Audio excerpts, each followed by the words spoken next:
Hello and welcome everyone. आज हम पढ़ेंगे क्लास 9th का केमिस्ट्री। जो पहले बायो का शुरू कर चुके हैं, तो आज हम केमिस्ट्री पढ़ेंगे। और तो सबसे पहले हम चैप्टर शुरू करेंगे परमाणु एवं अणु, एटम एंड्स मॉलिक्यूल्स। तो पहले उसके बारे में हम थोड़ा बेसिक जानकारी ले लेंगे कि किसकी खोज किसने की थी। सबसे पहले इसके बारे में बताया किसने था और कहाँ से उत्पत्ति हुई थी परमाणु एवं अणु के बारे में बताने की। तो सबसे पहले एक दार्शनिक थे, भारतीय दार्शनिक और ऋषि थे, कणाद, महर्षि कणाद। इन्होंने इसके बारे में बताया। उसके बाद फिर कई ऐसे दार्शनिक हुए जो ग्रीक दार्शनिक थे, ग्रीक, तो उन्होंने फिर इसके बारे में कुछ बताया। तो हम सबसे नेम वाइज सबके बारे में जानेंगे। आइए देखते हैं। तो सबसे पहले महर्षि कणाद, इन्होंने बताया कि परमाणु एक ऐसा कण होता है जो अविभाज्य होता है, यानी यौगिक जो होता है कई सूक्ष्मतम कणों से मिलकर बना होता है, जिनको अगर हम विभाजित करते जाए तो एक ऐसा टाइम आता है जब उसको उससे ज़्यादा विभाजित नहीं किया जा सकता। फिर उसके बाद भारत के ही पकुधा कात्यायन नाम के एक ऋषि थे, उन्होंने भी यही बात बताई।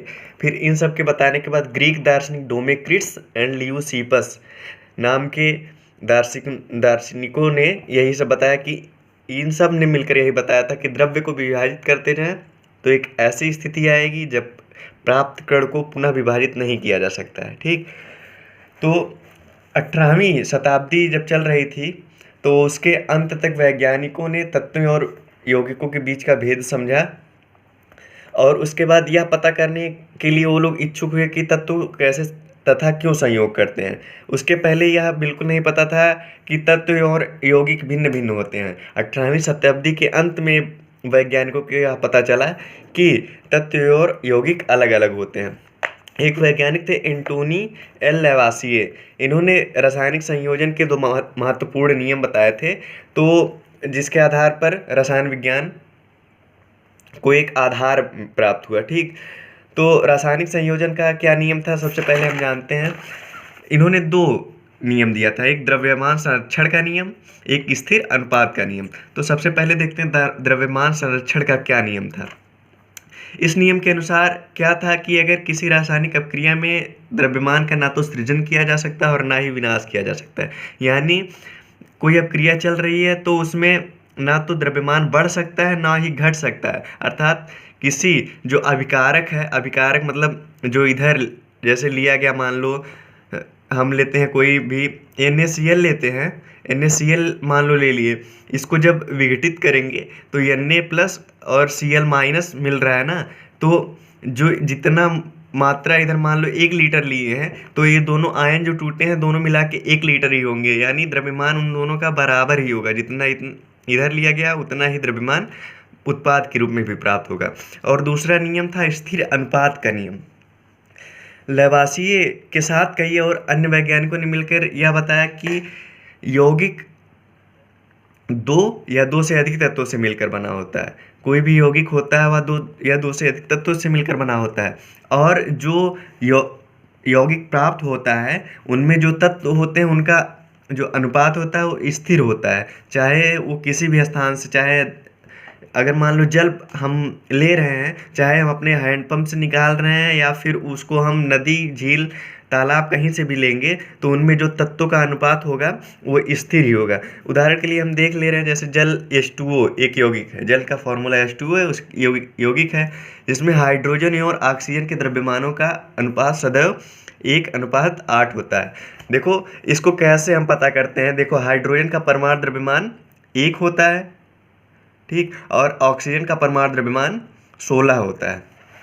तो यहाँ पर देखो H2O है, 2 हाइड्रोजन परमाणु है, तो एक हाइड्रोजन परमाणु का द्रव्यमान जो है 1 है, तो 2 का 2 हो गया, और ऑक्सीजन का 16 है तो ऑक्सीजन का 1 है तो 16 ही रहेगा, तो 2:16 लिख दिए हम। अब हम इसे 2:16 लिखें या अगर 2/16 ऐसे लिखेंगे तो हम इसको काट देंगे तो 1/8 भी तो ऐसे ही लिखा जा सकता है। तो ये हो गया। अब इसी प्रकार हम एक उदाहरण और NH3 देख लेते हैं। ठीक, तो NH3 में हाइड्रोजन का परमाणु द्रव्यमान देखो पीछे ही बता चुके हैं, 1 होता है। और नाइट्रोजन का परमाणु द्रव्यमान 14 होता है। तो NH3 में देखो इसका 14 और इसका एक का 1 होता तो 3 का मिला के 3 हो जाएगा। तो ये इसका जो स्थिर अनुपात यानी 14:3 हो गया। अगर हम इसे चाहे जहाँ से NH3 को हम चाहे जहाँ से प्राप्त करें, NH3 यानी अमोनिया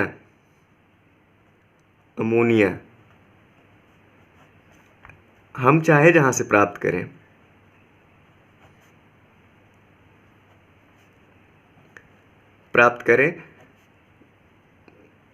तो हमें अनुपात सदैव 14:3 ही प्राप्त होगा तत्वों के बीच का। यानी NH3 में N 14 रहेगा और H3 यानी 3, 14:3 ही रहेगा। अनुपात सदैव 14:3 होगा। अब हम एक एग्जाम्पल के लिए बता दें कि H2O जो है इसका अनुपात 1:8 है। तो यानी अगर मान लो हम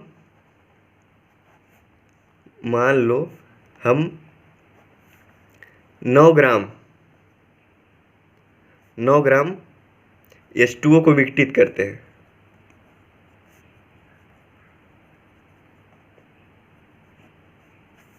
हैं तो हमें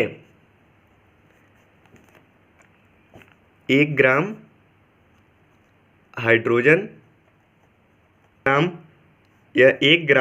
हाइड्रोजन प्राप्त होगा